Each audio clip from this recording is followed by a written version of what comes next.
네, 세 번째 주제는요, 경제 얘기를 좀 준비를 했습니다.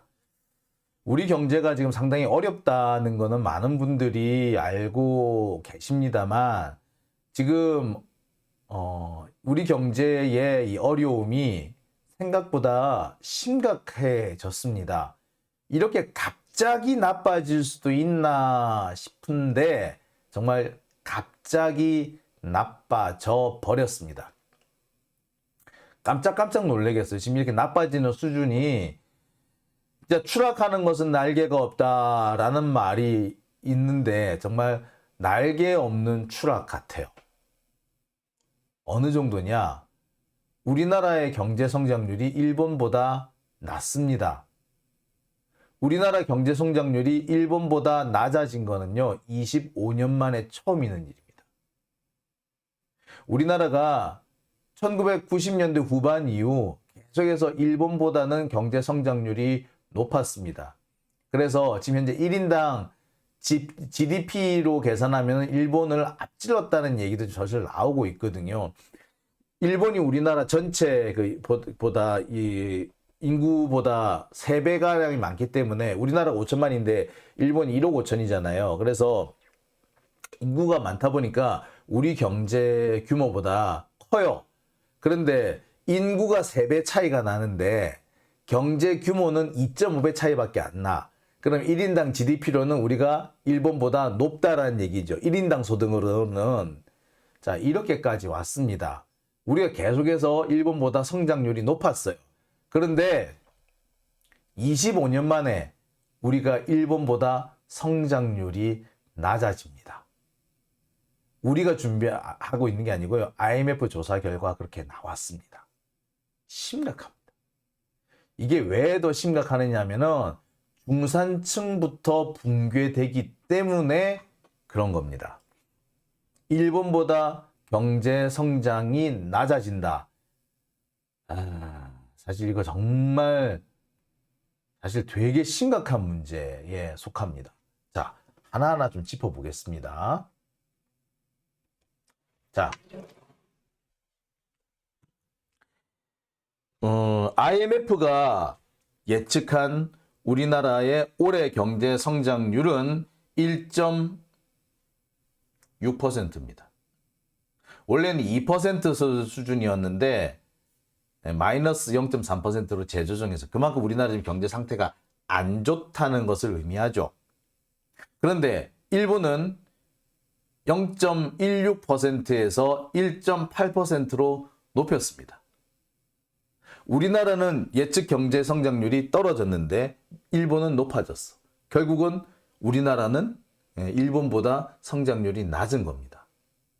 근데 여러분 아시겠습니다만 일본이 우리나라보다 경제 규모 자체가 크기 때문에 우리나라보다 경제 성장률이 높다는 건 실제 이 액수로 따지면 엄청나게 차이가 더 많이 벌어진 거예요. 돈으로 따지면. 자, 자세히 보여드릴게요. 국제통화기금이 올해 한국의 경제 성장률 전망치를 일본보다 낮춰 잡았다.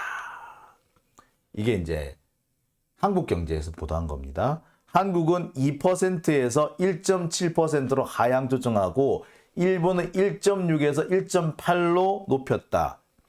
IMF 전망이 현실화되면 한국과 일본의 경제 성장률은 25년 만에 처음으로 역전된다. 그동안 우리나라가 일본보다 사실 월등히 높았어.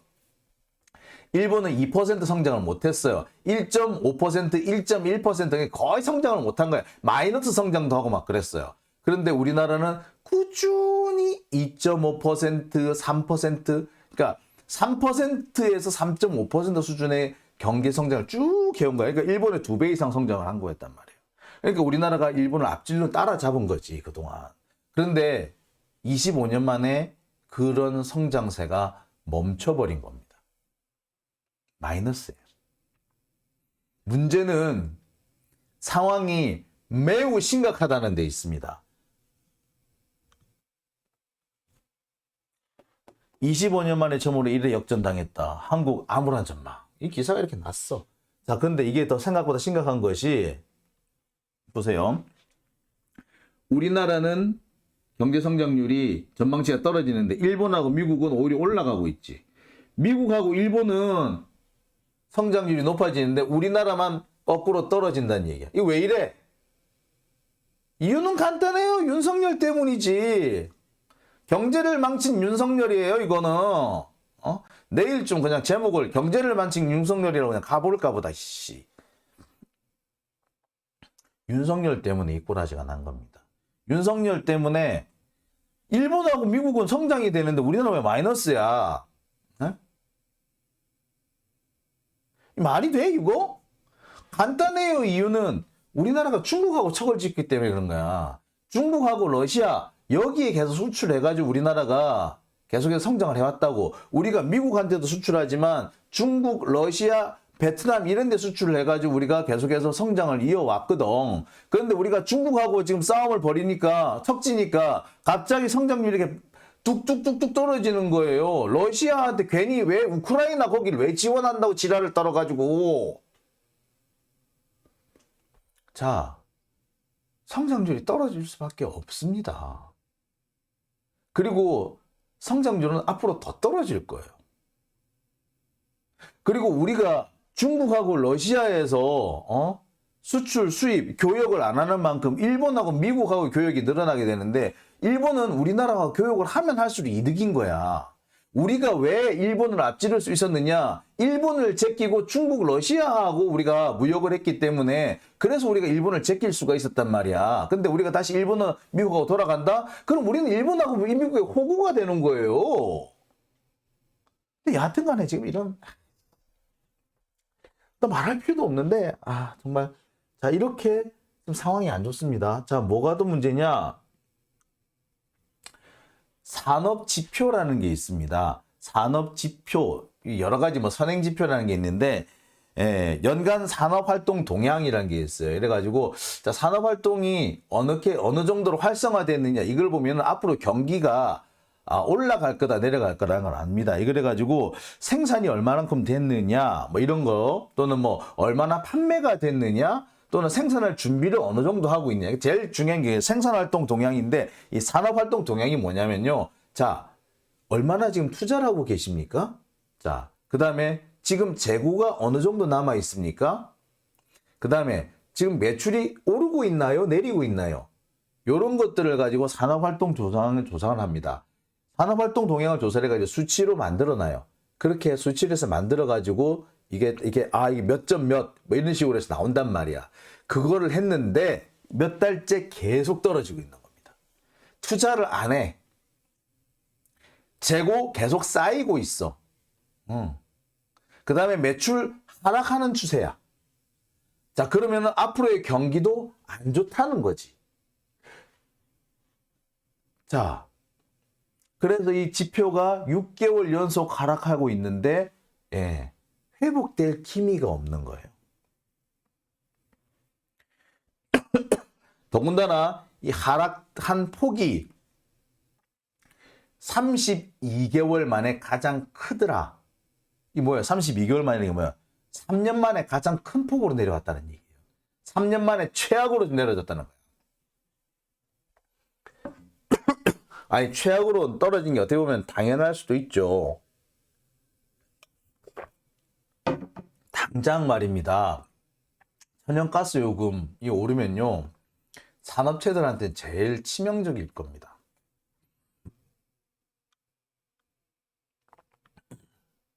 자, 그러면 심지어 뭐다? 생산 자체가 32개월 만에 가장 최대 폭으로 감소했다.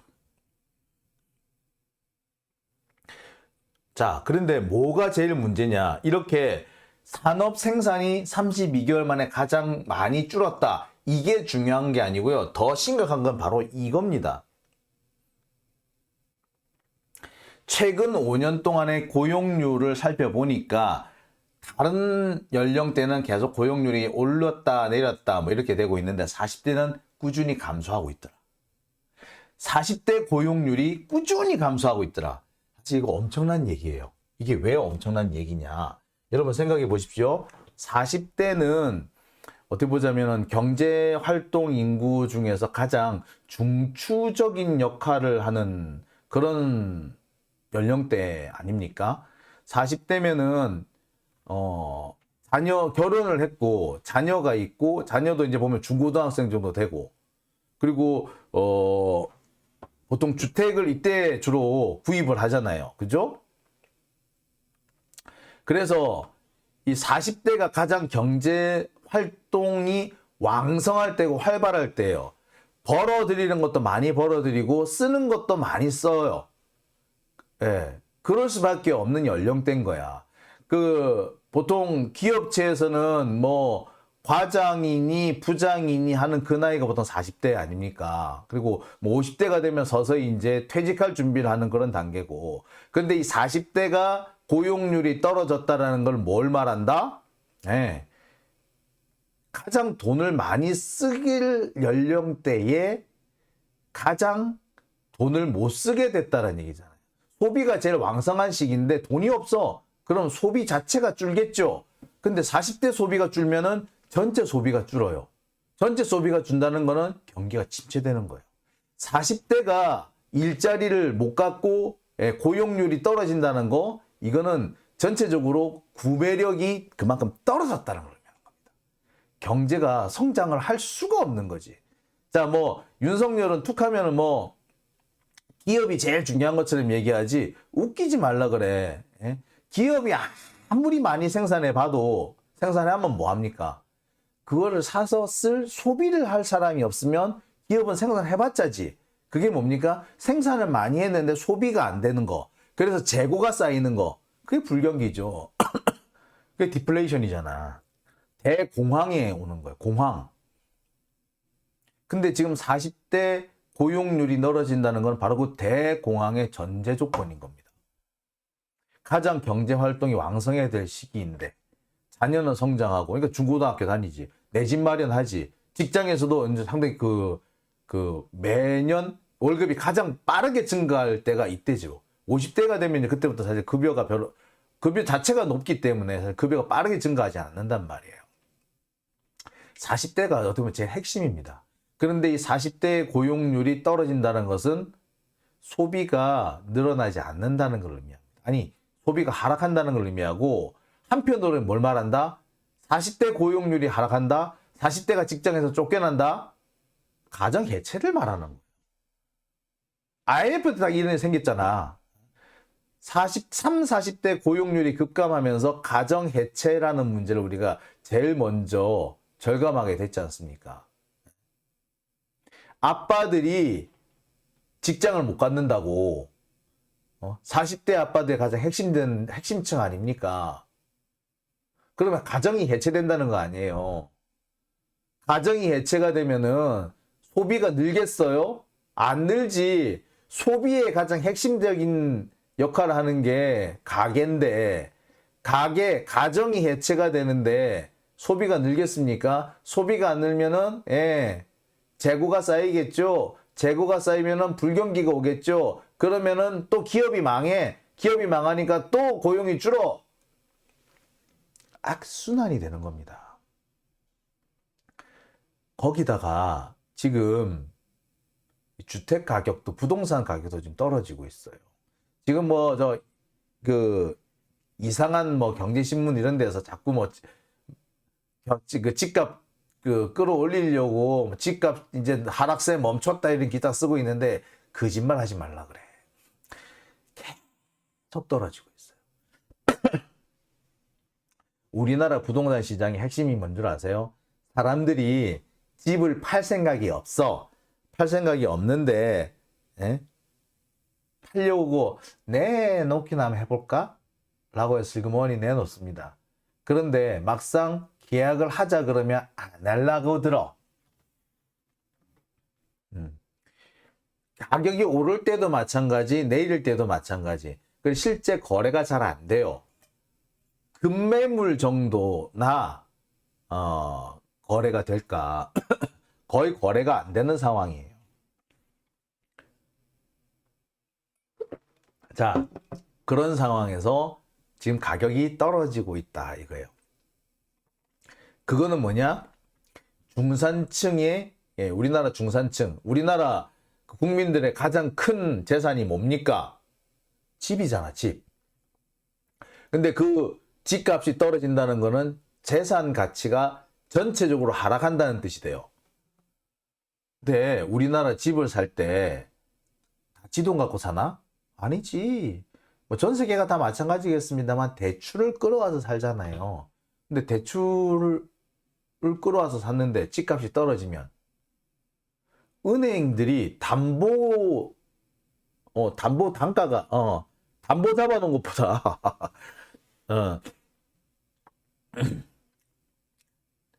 즉 대출액보다 집의 가치가 떨어지는 사태가 생길 겁니다. 그렇게 되면 어떻게 된다? 은행이 부실화가 돼요. 이게 서브프라임 모기지인가? 이렇게 돼. 서브프라임 모기지 사태가 우리나라에서도 생기는 거예요. 이렇게 되면 뭐가 된다? 중산층이 붕괴되는 겁니다.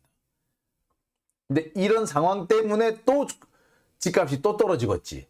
그러면은 중산층이 붕괴된다는 건 집을 살 사람이 없다는 얘기고, 그럼 집값이 또 떨어져요. 근데 지금 바로 그 악순환의 초입에 들어와 있는 겁니다. 이 상황에서 정부는 무슨 일을 해야 될까요? 첫째, 가계 소비가 줄지 않도록 어느 정도 보조금 같은 걸 줘야 돼요. 그리고 가계의 가처분 소득, 그러니까 월급을 100만 원을 받았다 해서 우리 100만 원을 다 쓸 수 있는 게 아니잖아요. 고정 지출이 있잖아. 고정 지출 다 빼고 난 다음에 자유롭게 쓸 수 있는 돈, 이게 가처분 소득이라고 그러는데, 이 가처분 소득이 우리나라 상당히 낮아요.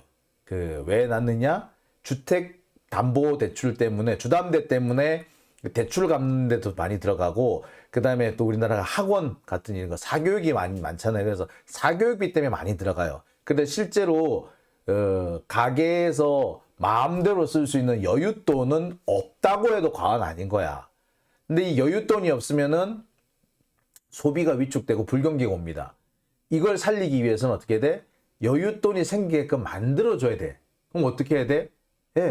대출금 같은 거 이자를 깎아주고, 그 다음에 사교육에 많이 들어가니까 사교육비를 줄일 수 있도록 뭐 방과후 수업 이런 것 좀 많이 확대하고, 그 다음에 또 이 공과금, 공공요금 요런 것들의 인상을 억제해야 되는 거예요. 그래야지 가게가 쓸 수 있는 가처분 소득이 늘어나고, 그래야지 소비가 늘어날 겁니다. 그게 아니면은 가게에 지원금을 줘야지. 우리가 코로나 때 그 지원금 줬던 것처럼. 그래야지 소비가 늘어나는 겁니다. 그래서 지금 그 지원금 대신에 우리가 쓰고 있는 게 뭡니까? 지역사랑 상품권 뭐 이런 거 주잖아. 그게 다 그런 거거든요. 그렇게 해서 소비를 유지를 시켜줘야 되는데, 지금 윤석열 정권은 거꾸로 가고 있죠. 난방비 폭탄 1,000억 원 가지고 이거 누구 코에 붙입니까? 우리나라 자영업자들이 400만이라 그러는데, 이 1,000억 가지고 자영업자들 이게 누구 코에 붙이려고, 인당 25,000원이야. 25,000원 이렇게 되면. 자, 그 다음에 중산층까지 대책을 강구한다고? 자, 근데 여기 이렇게 되면은 돈을 줘야 될 게 되게 많은 게, 자영업자 400만 명에 우리나라 취약계층 160만이에요. 그럼 560만이잖아. 그런데 탈탈 털어서 지금 1,800억이면 1인당 3만 원 정도밖에 안 된다는 얘기야. 이거 뭐라고? 이게 뭔 도움이 되는데? 도움 안 돼요. 지금 민주당에서는 30조 지금 얘기하고 있죠. 30조 정도는 풀어야지 지금 얘기가 돼요. 30조 정도 풀어야지 이 자영업자들, 그 다음에 취약계층, 그 다음에 중산층 일부까지 혜택을 보게 될 건데, 그래야지 소비가 늘고, 그래야지 소득이 늘 겁니다. 그래서 30조 정도 풀어야 되는데, 그러면은 대략 인당 한 30만 원 정도씩은 나가게 돼요. 그래야지 뭔가 효과가 될 것 같은데 그게 안 돼. 지금 이 상태가 되면 뭐가 된다? 중산층이 붕괴되는 거예요. 그리고 중산층이 붕괴되면요, 우리나라는 장기 불황이 들어갑니다. 아까 얘기했죠. 그 부동산 가격이 하락하기 시작하면은 이때부터는 아까 제가 부동산 하락의 초입에 들어와 있다고 말씀드렸지 않습니까? 이 상황 때문에 뭐냐? 중산층 붕괴가 들어가기 직전이라는 거예요. 근데 이 상황에서 최악의 사태를 막으려면은 소비가 줄지 않도록 지원금을 줄 수 있는 그렇게 해야 되는데 지금 거꾸로 가잖아. 난방비 폭탄. 아이고. 웬즈데이님, 지네들 집 옮기는데 1조를 써놓고, 그렇죠?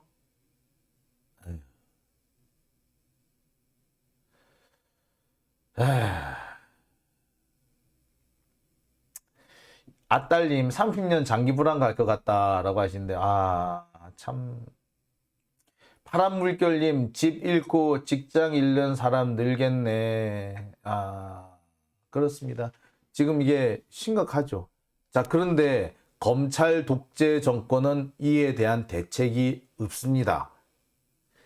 얘네들은 이렇게 국민들이 죽겠다 힘들다 하면은 국민들이 힘들구나, 대책을 세워야 되겠구나 생각하는 게 아니라, 야, 수사해가지고 저 불만 안 나오게 해.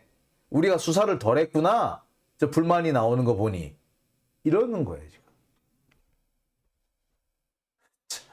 검찰 정권의 최대 최대 그 무기가 수사잖아요. 그러니까 서민들한테서 죽겠다 소리가 나오고 앓는 소리가 나오는 것도 지들이 수사를 안 했기 때문에 수사를 해가지고 찍소리 못하면 이런 소리 안 나올 텐데 라고 생각을 하는 겁니다. 얘네들 정말 단순한 거죠. 국민들의 서민들의 생활을 개선시킬 생각은 안 하고 얘네들이 불만을 못 터뜨리게끔 입을 틀어 막아야 되고, 그러기 위해서는 수사를 더 세게 해. 불만이 나오는 거는 우리의 정적들이 있기 때문이야. 불만이라서 진짜 문제가 있어서 불만이 나는 게 아니라 얘네들이 없는 불만을 만들어! 따라서 얘네들만 조지면 돼. 이게 검찰 정권의 사고방식이에요. 검사들은 그렇게 생각하는 거야.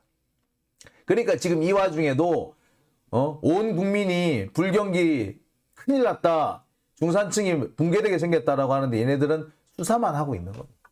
왜 이 와중에 수사만 하고 있을까? 이유는 간단해. 얘네들은 여기서 불만이 나오는 게 이해를 못하는 거야. 아니 뭐 불경기일 수도 있지, 왜 불만이 이렇게 많어? 검사지들은 불경기라도 불경기가 아니거든. 무섭죠. 얘들은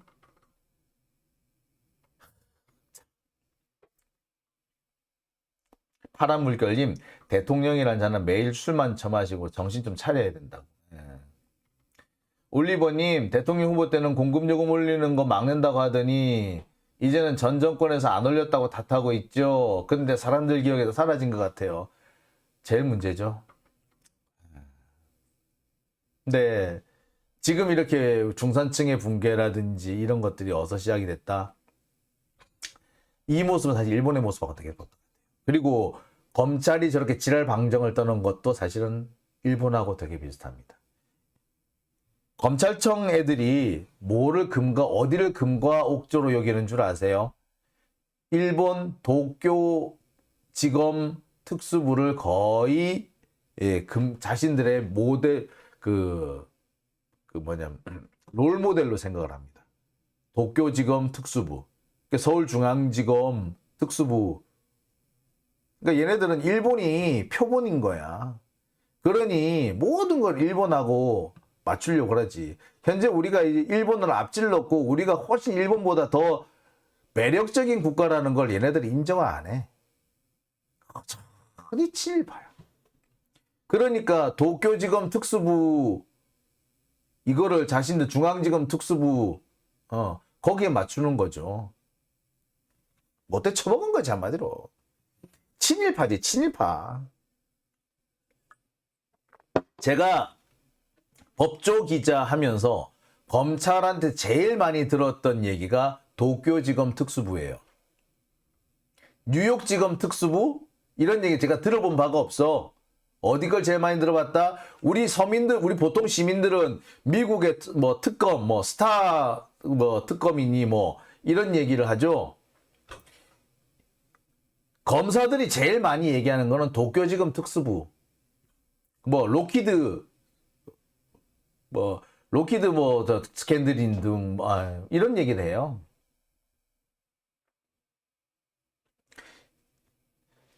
그러니까 친일파로 남을 수밖에 없는 거지. 지금도 기자들 중에서도 검사하고 말 잘 통하는 애들은 뭐 얘기한 줄 아세요? 도쿄지검 특수부 얘기부터 해요. 도쿄지검 특수부. 그래서 일부러 기자들 중에는 도쿄지검 특수부 다룬 책을 일부러 찾아 읽기도 해. 도쿄지검 특수부 그 얘기를 하잖아? 그러면 검사들하고 그냥 그때부터 줄줄 얘기 풀려. 그러니 지금 이 나라 정권이 왜 일본에 절절 매는지 뻔히 드러나는 겁니다. 에휴, 씨, 진짜. 도쿄지검 특수부 얘기를 한 번 또 해야 되겠네. 제가 준비를 해야 될게요. 도쿄지검 특수부. 제가 날 잡아가지고요, 도쿄지검 특수부 해가지고, 왜 우리 검찰들은 도쿄지검 특수부, 왜 우리 검찰들은 친일파가 많은가, 이 얘기를 조금 제가 한번 해볼까 합니다. 자, 참 얘기를 하다 보니까 또 시간이 길어졌네요. 자, 오늘 벌써 1시가 넘었습니다. 제가 방송을 늦게 시작하다 보니까, 이렇게 벌써 많은 얘기를 하지는 못했는데, 벌써 1시간 돼버렸습니다. 자, 박은하님.